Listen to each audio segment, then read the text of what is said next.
talking about Scottish independence, which is an issue that is very important right now, because right now there's approximately 4 million Scots that are going to the polling stations to decide the future of the UK as a political union.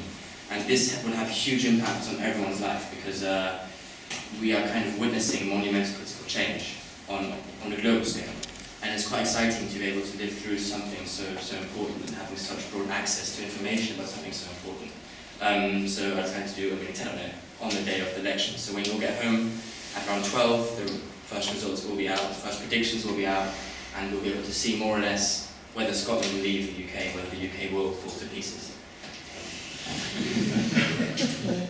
So the origins of the Union. The Union of Scotland Act in 1706 is when the Kingdom of England and the Kingdom of Scotland joined to form the Kingdom of Great Britain.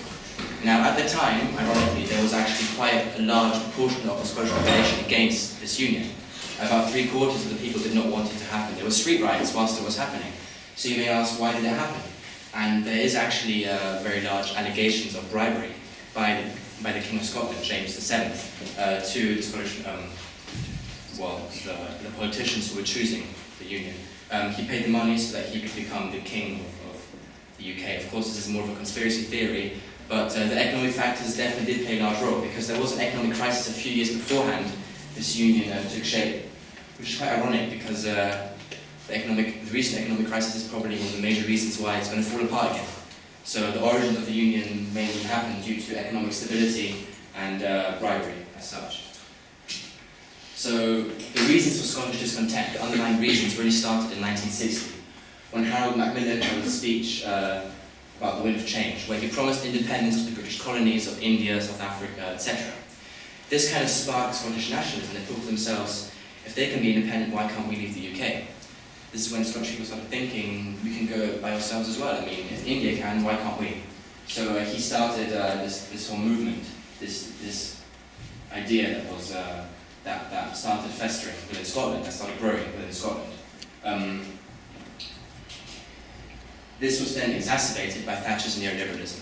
So Thatcher, in allowing the mining industries and the coal industries to decline, she kind of destroyed the Scottish economy, because it was mainly based on heavy industry. It was mainly based on mining, on the production of coal.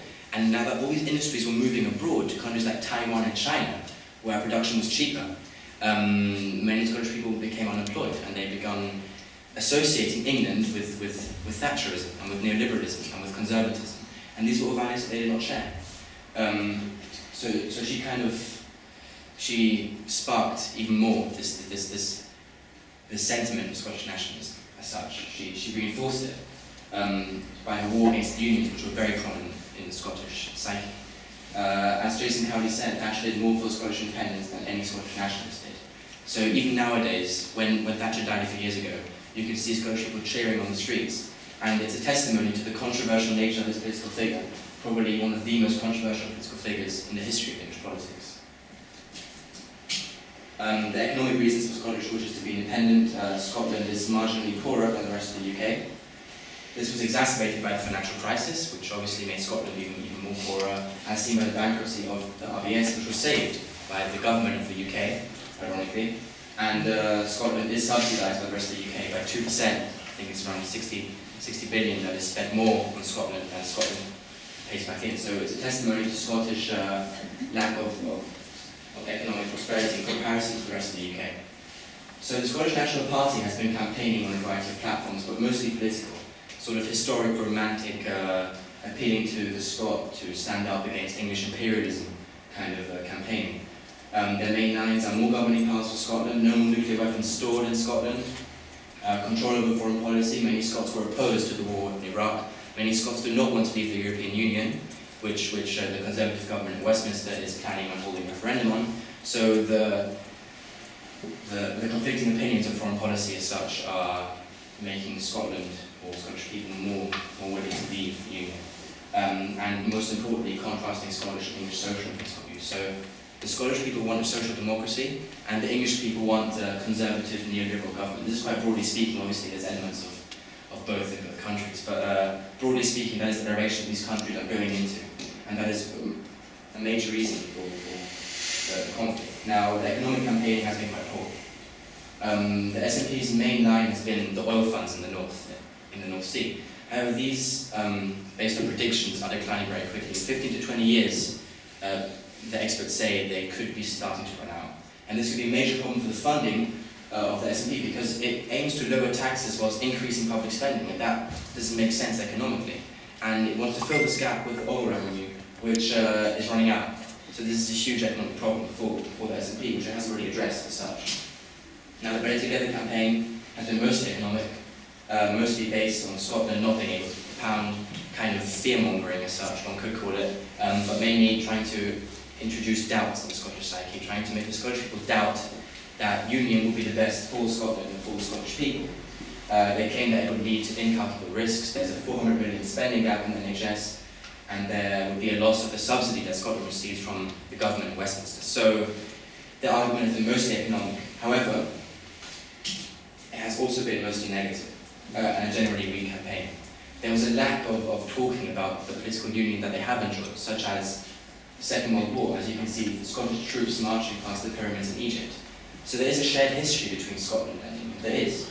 But with the campaign of Alistair Darling, there hasn't really been a focus on that. The focus has been mostly negative, and that is the reason why it was generally weak, whereas the SNP was kind of like emulating the patriotic fervour that is quite attractive to someone who doesn't know much about the complicated economic issues that the Better Together campaign has been advocating. So the potential aftermath of Scotland breaking away from the UK. David Cameron steps down, tensions between Scotland and England, potential economic decline of Scotland, and other members of the UK calling for independence, such as Wales and Northern Ireland. Eventually there could be no more UK. It is almost like with a line of dominoes. Once Scotland falls, there will be calls for independence elsewhere, and eventually it will culminate in a complete disintegration of the Union, however dramatic that may sound. The global effects, looking at Spain, the Basque countries and Catalonia, they would all have increased cries for independence, even more so than now.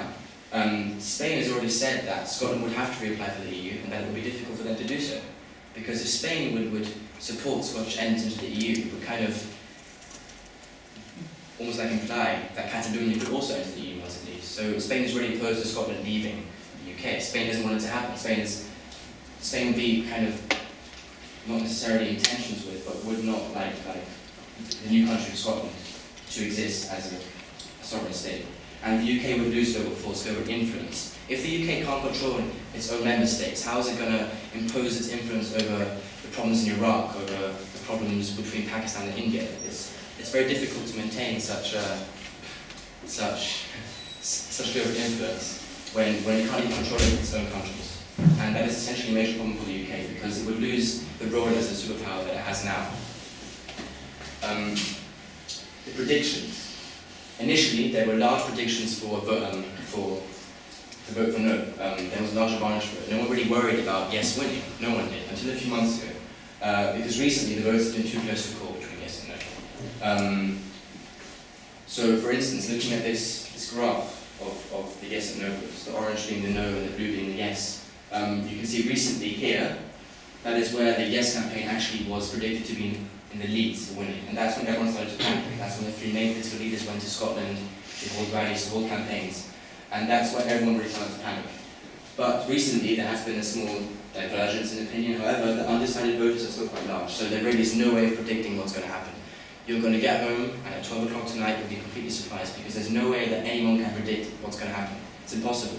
And that's the reason why I find it so exciting, because you just really don't know. No one knows. However, financial market analysts seem to be betting on the fact that the union will hold, because the price and the value of the pound has been increasing recently, which is an indication that many people are kind of almost betting on the fact that the union will hold, because else they wouldn't invest their money in the pound.